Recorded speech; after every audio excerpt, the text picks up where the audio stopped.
So first things first, football's back, fans are back to some extent. How does it feel to be in this position?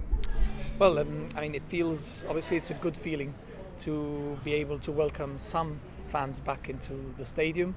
We're very happy that some people, after a very tough year, will be able to witness a match against Holland, which is a top nation in the world. So on the positive side, it is a good feeling, but we cannot hide the fact that we are obviously disappointed at the fact that not everyone can come. There are several measures in place that have to be adhered to, and that means that not everyone will be able to come.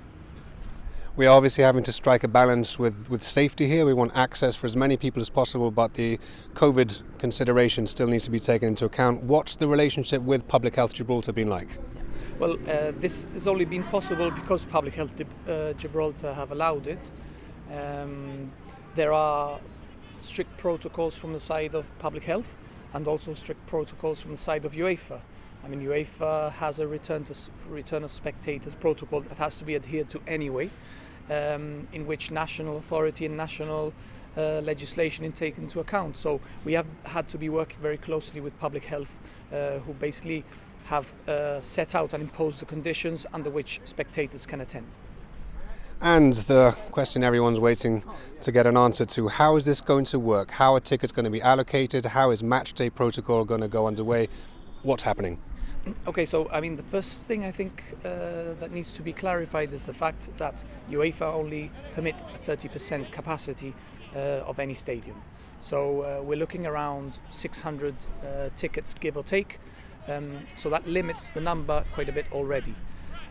What we have done with Public Health Gibraltar is set out a number of conditions that have to be met, that has been set out by Public Health Gibraltar, namely that you have to have had the 2 vaccinations before 7 days before the actual match day, okay? Or you have to have had COVID in the last 180 days. So these 2 conditions are like the first step for people to apply and register their interest to purchase a ticket. Okay, so in conjunction with Public Health Gibraltar, we will receive that interest and then sift it or send it to them, who will then sift through all those names to make sure that one of those 2 conditions have been met. Once that has been done, if the interest supersedes the actual capacity that we have in the stadium, then we will enter every single successful name into a ballot, and our automated system will draw out a random list of names who will then be contacted via email with more information, and that will lead them to the final sort of test before attending, which will have to be a COVID test on the day of the match. So that will be linked to the ticket in itself. It's not the PCR test, so it's a rapid one. The result will be available within the hour from taking it. So that will be linked to the actual ticket, and people will only be able to enter the stadium if the result of that test is negative. So on match day, the successful fans will get to the stadium, they'll have their test taken outside the stadium, and once they are given negative, they'll be allowed in.